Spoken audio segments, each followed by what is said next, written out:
पांचाली, मैंने तुम्हारे पुत्रों का प्रतिशोध ले लिया है। 5 पुत्रों का प्रतिशोध ले लिया है मैंने। हाँ द्रौपदी,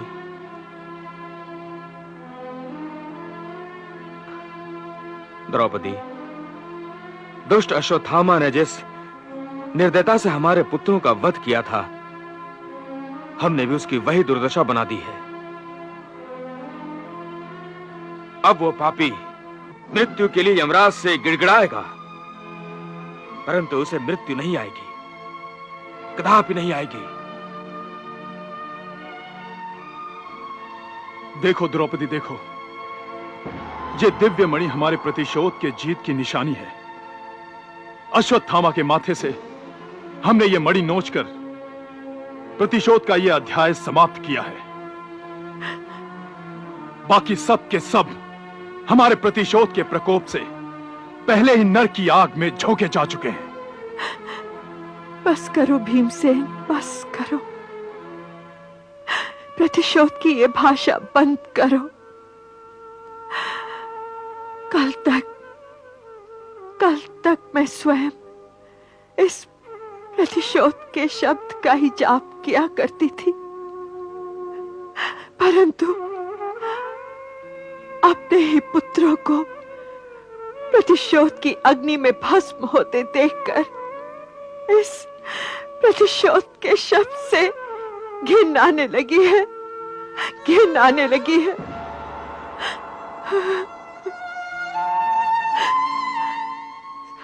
इस प्रतिशोध के पथ पर चलते चलते चलते चलते मैं थक गई हूँ, थक गई हूँ मैं।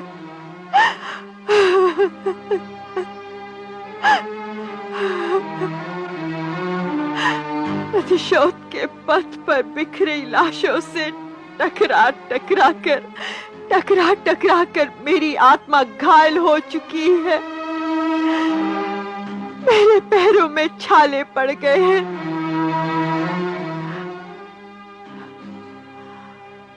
मैं इस प्रतिशोध की यात्रा को विराम देना चाहती हूँ।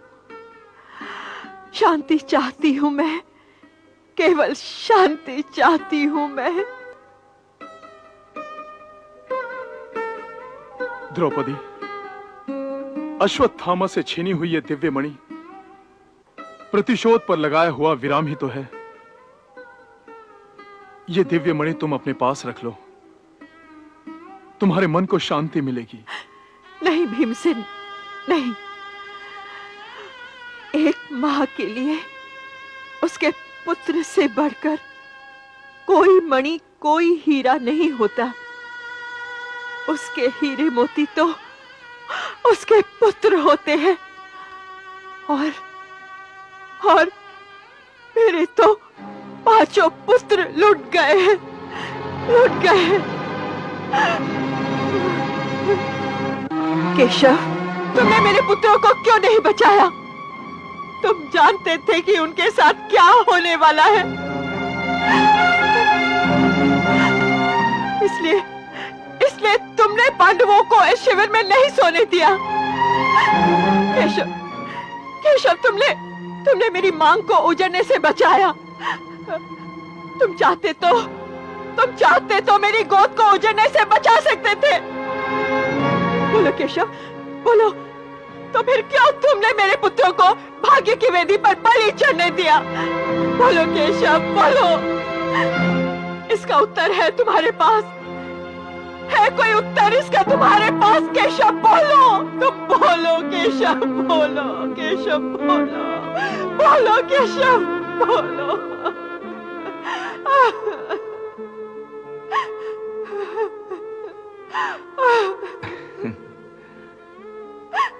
द्रौपदी, मैं तुम्हारे प्रश्नों का उत्तर देना नहीं चाहता था, पर तुम मुझे विवश कर रही हो तो सुनो।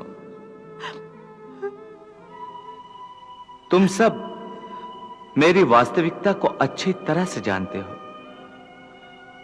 इसलिए मैं स्पष्ट रूप से तुम्हें बता देना चाहता हूं कि मैं मायापति होने की हैसियत से सब कुछ कर सकता हूं। अनहोनी को होनी और होनी को अनहोनी में बदल सकता हूं। दुर्भाग्य को सौभाग्य और सौभाग्य को दुर्भाग्य में बदल सकता हूं। मैंने ही जो विधि का विधान बनाया है वो प्राणियों के कर्मों और कर्मों के फल का विधान है। मनुष्य के कर्म का फल ही विधि कहलाता है और मैं उसमें हस्तक्षेप नहीं करना चाहता। अपने चाहने वालों के लिए भी नहीं केशव, मेरे लिए भी नहीं, अपनी बहन के लिए भी नहीं जिसे तुम इतना चाहते हो। द्रौपदी, यदि विधाता ही पक्षपात करने लगे तो धर्म कहां रह जाएगा, न्याय कहां रह जाएगा। धर्म की बजाय अधर्म का पलड़ा इतना भारी हो जाएगा कि वो धरती को छूने लगेगा। ये सारा संसार, ये सारी सृष्टि का आधार है धर्म। जब धर्म ही नहीं रहेगा तो संसार का तो अंत हो जाएगा। और जैसा मैं तुम्हें पहले भी कह चुका हूं कि मैंने यह मानव अवतार धर्म की रक्षा के लिए लिया है।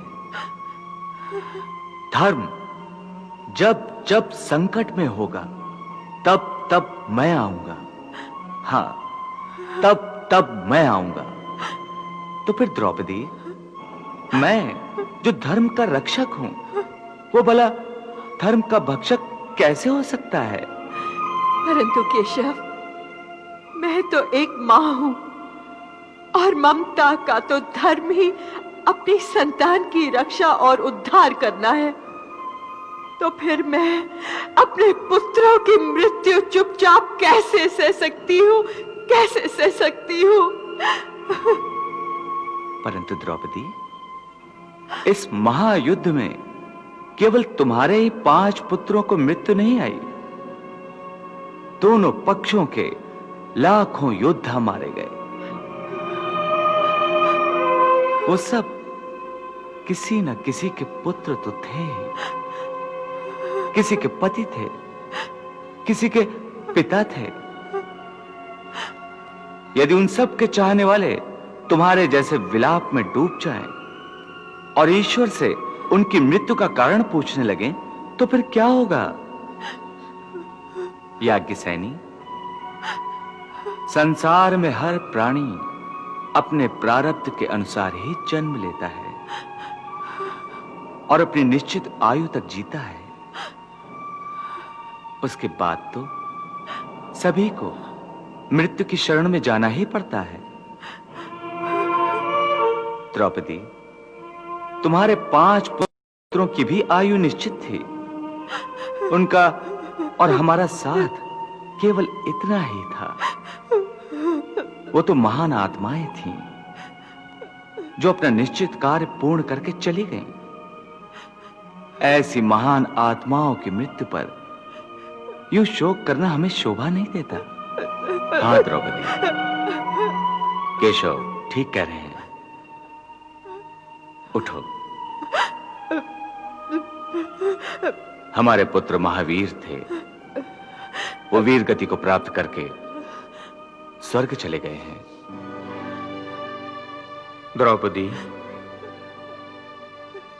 अपने पुत्रों की मृत्यु से हम क्रोधित हो गए थे, परंतु वासुदेव ने जीवन मृत्यु का गूढ़ रहस्य समझाकर हमारे मन से शोक और दुख को निकाल दिया है। पांचाली, याज्ञसेनी, तुम्हें भी अपने मन को धैर्य देना होगा।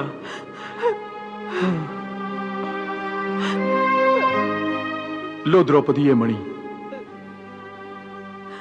इसे अपने पास रखो।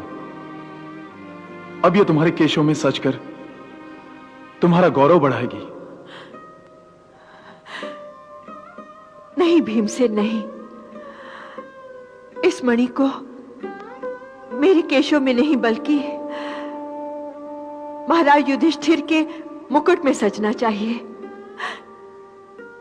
मेरा गौरव तो तुम पांचों पांडव हो। मुझे किसी मणि की आवश्यकता नहीं है। लीजिए महाराज, इसे अपने मुकुट में धारण कीजिए।